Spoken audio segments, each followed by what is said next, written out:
Boa noite, alunos.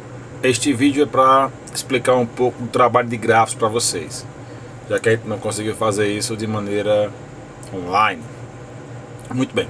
O nosso trabalho é um trabalho de programação. Você vai ter que programar, certo, grafos. Então a ideia é que você faça um sistema que programe grafos, certo? Os grafos que você vai usar pelo seu tema, qualquer um que seja, você vai ler a partir de um arquivo .txt, certo? O layout do arquivo é esse daqui, ó. Deixa eu mostrar logo para vocês o layout do arquivo. Esse layout está no site, tem um arquivo lá de exemplo no site, podem abrir lá. Eu vou mostrar aqui para vocês, ó.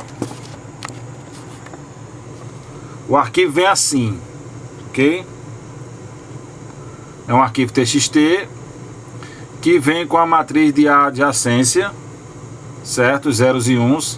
Lembrando que ao final de cada linha não tem espaço, não pode ter espaço, ó. Nenhuma linha tem espaço, nem a última. Se você der um enter aqui, não vai funcionar. Vai dar uns problemas aqui nos nossos testes, certo? Então ele é realmente até aqui sem o espaço, sem nenhum tipo de espaço. O grafo pode ser valorado, né, pesado, e aqui eu tenho os pesos. Em vez do 1 e 0, eu vou ter o 0 mais os pesos, certo, no lugar dos uns, ok? Esse é o layout do arquivo que vocês vão utilizar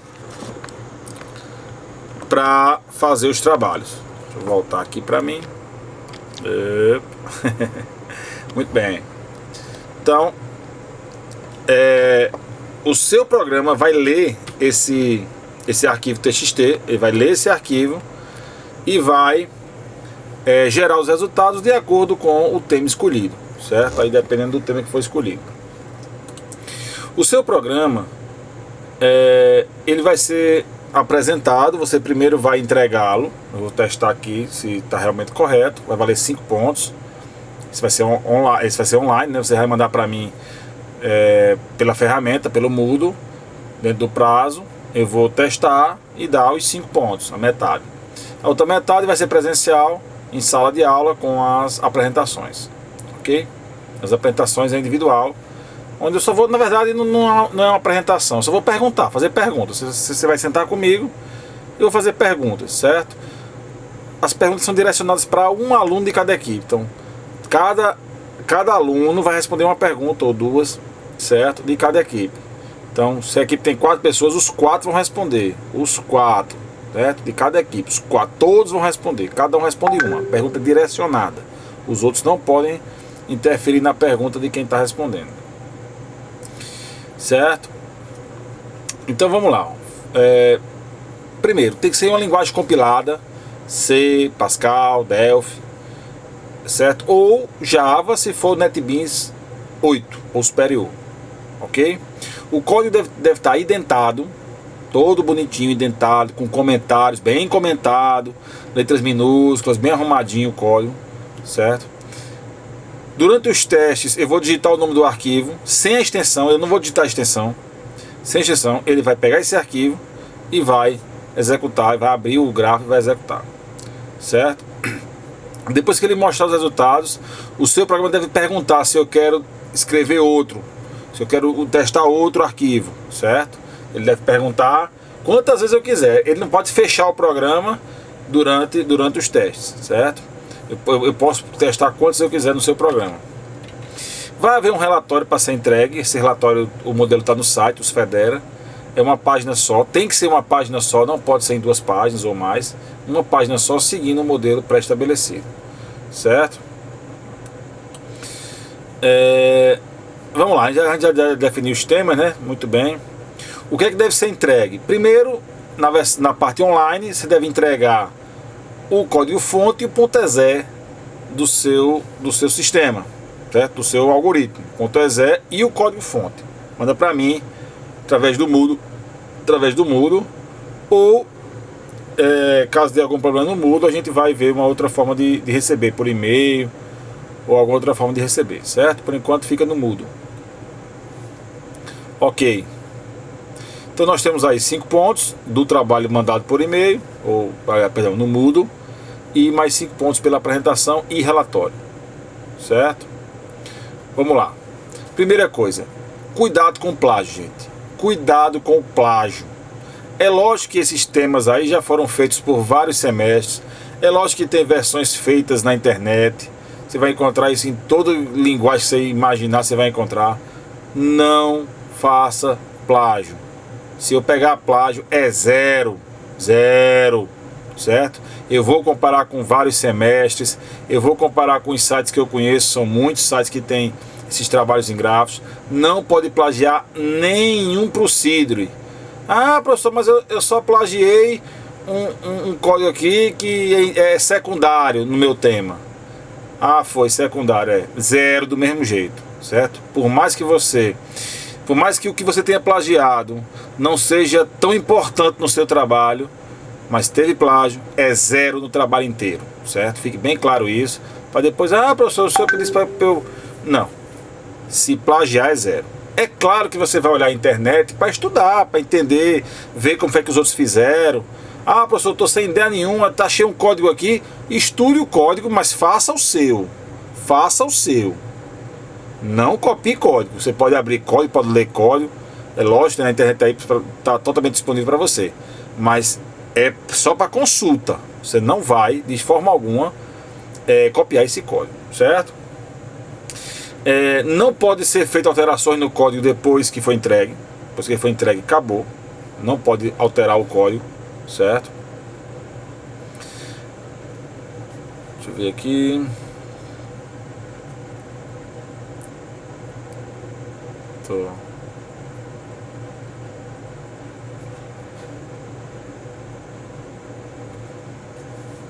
É claro que sempre que qualquer coisa que você faça de errado vai ter alguma penalidade, né? Se, por exemplo, eu não vou dar zero se você não indentou o seu código.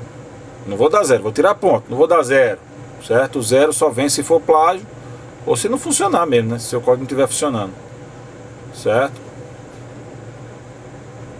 Muito bem. No site, eu vou mostrar aqui, mas no site dos Federa tem lá o modelo de relatório, certo? O modelo é esse aqui, ó. Esse é o modelo do relatório. Você vai botar seu nome, vai botar aqui o tema que você escolheu, seu tema, número cromático, descromático, qualquer coisa, o nome do arquivo do código fonte, ou os nomes aqui do arquivo, se for vários arquivos de código fonte, a complexidade, certo? Daqui a pouco eu falo sobre a complexidade, que linguagem você usou, o que o programa faz e uma breve descrição do programa. No final você vai assinar. Isso aqui é para ser entregue impresso, viu? Uma breve descrição do programa e no final a assinatura. Essa breve descrição, gente, não é para você explicar o código, linha, não. É só para você dizer em linhas gerais qual foi a sua lógica.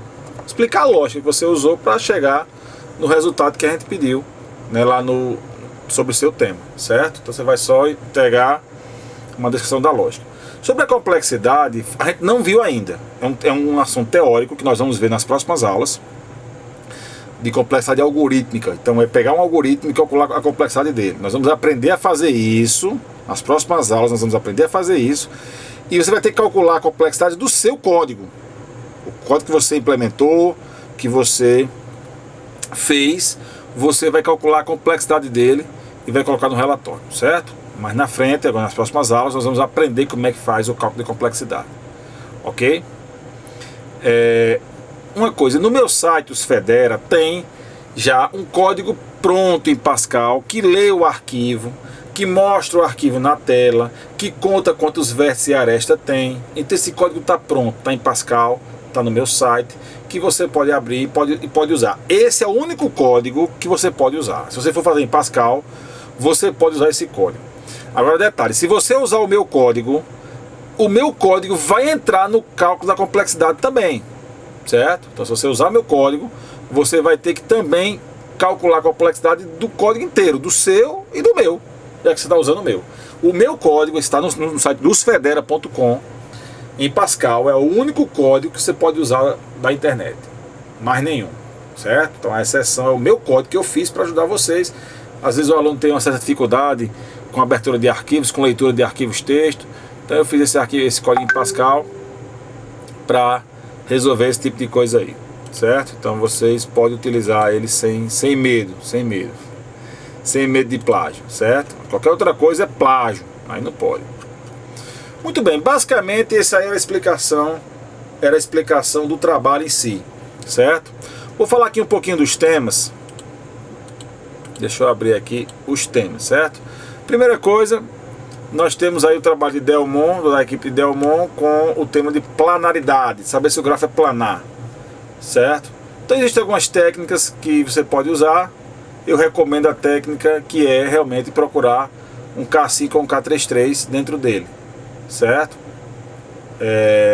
Vai ter que fazer duas rotinas, uma para procurar o K5, outra para procurar o K33, certo? Mas existem outras técnicas aí que você pode na internet, pode analisar, pode estudar, mas nunca copiar, né? Nunca copiar código. O segundo é o do clique, certo? O do clique é uma rotina até fácil, não é muito difícil. Você vai criar só um procedimento, certo? Que vai procurar se o grafo é completo ou não. Então, por exemplo, você tem lá um grafo com 10 vértices, certo? Você vai entrar com 9 desses vértices e vai testar se você tem todos com todos. Esses 9, se tiver, beleza, já achou o clique. É o K9.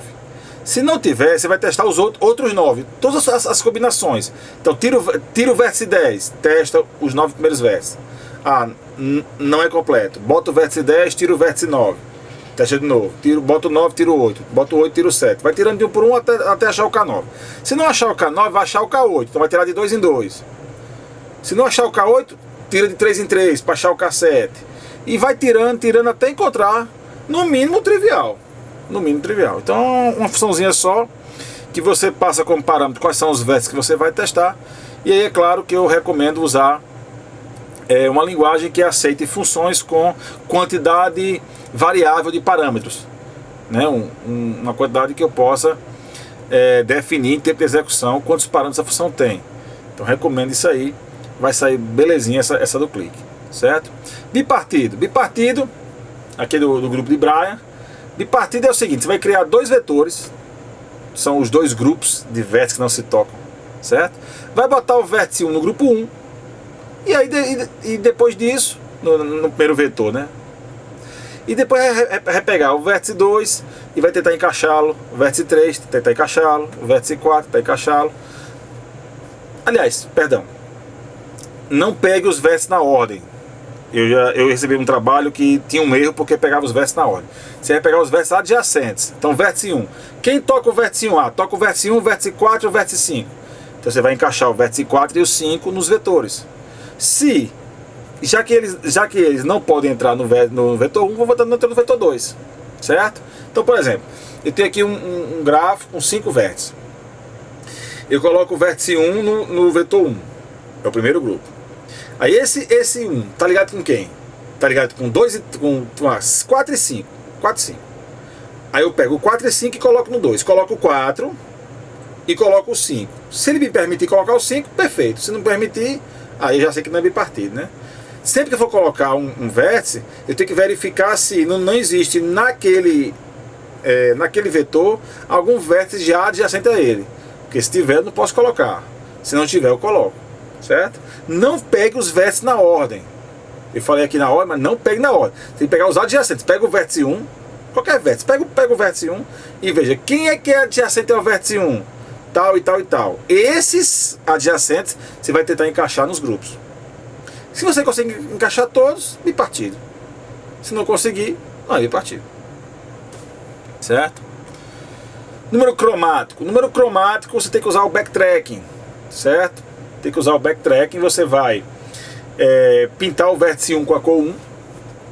Certo? Vai pintar o vértice 1, vai criar uma variável para controlar as cores, a quantidade de cores, que vai ser do final do número cromático. Sim, só uma coisa do bipartido que eu sinto falar, do bipartido. Bipartido, a saída dele é os grupos. Não é só o sim ou não. Certo? Tem as saídas aí.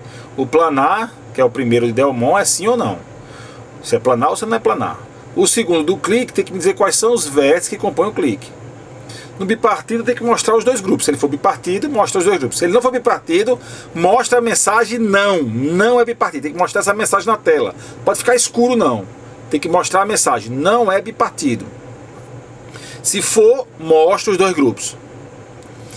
O número cromático usa o backtracking, certo? Para fazer a coloração. O que acontece? Pinta o vértice 1 com a cor 1, depois o vértice 2 com a cor... Depois vê os adjacentes, perdão, vértice 2, só quero achar que isso aqui é adjacente, não é. Pega os vértices adjacentes ao vértice 1 e vai tentar pintar com a cor 2, com a cor 3, com a cor 2, com as cores que precisar. E vai pegando como se fosse uma busca em largura. Procure o algoritmo de busca em largura e o de backpatching. Vai precisar deles para fazer o número cromático. Cobertura de vértice é fácil, certo? Cobertura de vértice é bem simples. Você vai fazer um vetor com os vértices, bota o vértice 1 no vetor e vai botar e vai checar quais são as arestas que ele toca e coloca essas arestas em outro vetor, arestas tocadas. E você vai colocando os vetores lá e vai vendo as arestas que estão tocadas. Eu quero o mínimo minimal da cobertura de vértice, né? O menor dos minimais na cobertura de vértice. A cobertura de vértice é aquele que toca em todas as arestas, né? Excentricidade você vai precisar de um algoritmo para fazer a distância, calcular a distância, certo? Eu recomendo usar Dijkstra. Atenção, eu recomendo usar o algoritmo de Dijkstra, mas não é copiar ele da internet. Ele está pronto da internet, é claro. Você não vai copiar ele da internet. Você vai olhar o algoritmo de Dijkstra e implementar o seu. Você não pode copiar, certo? Olha na internet como é o de Dijkstra, como é que ele faz, como é a lógica dele, implementa o seu Dijkstra para calcular a distância. Depois com o Dijkstra pronto, aí é fácil, você faz uma funçãozinha para calcular a distância de um vértice para todos os outros, ver quem é o mais longe, certo? E pegar a distância dele. A excentricidade é a menor distância para o vértice mais longe. Eu quero ver, nesse tema aí, a excentricidade de cada um dos vértices. De articulação eu recomendo fazer pelo caminho, certo? Você vai testar dois vértices, vai ter que testar todos com todos, né? Mas de 2 em 2, testar se existe um vértice que está presente sempre em todos os caminhos dele. Ou seja, vamos supor que eu tenho aqui um gráfico com 10 vértices, eu quero saber se o vértice 1 e o 2, se tem algum vértice entre 1 e 2 que seja articulação. Então o que eu faço? Eu retiro ele, eu retiro o vértice que eu acho que é articulação, vamos dizer assim.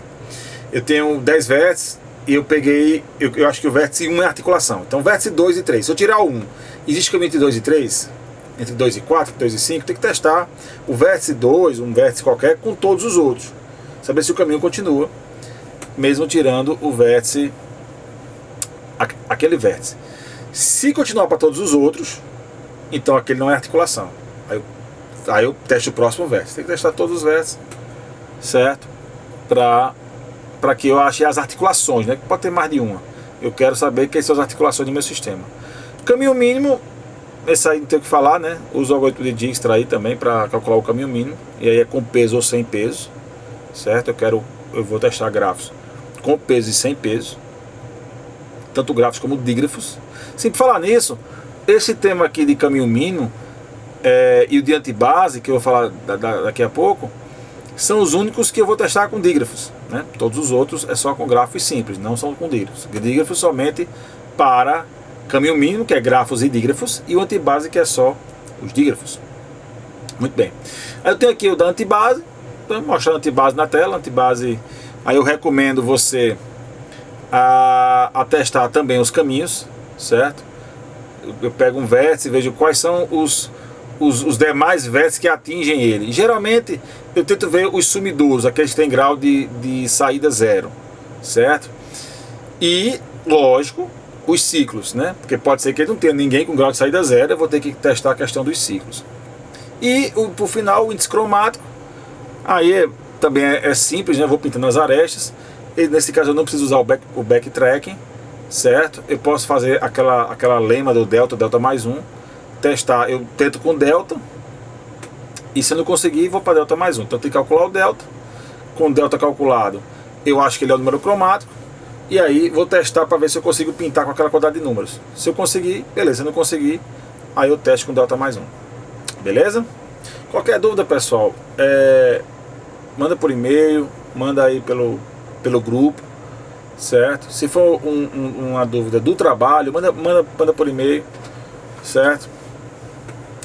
Se for uma dúvida geral, aí você manda no grupo, certo, pessoal? Espero que tenha explicado aí direitinho. Qualquer coisa aí, entre em contato, ok? Valeu!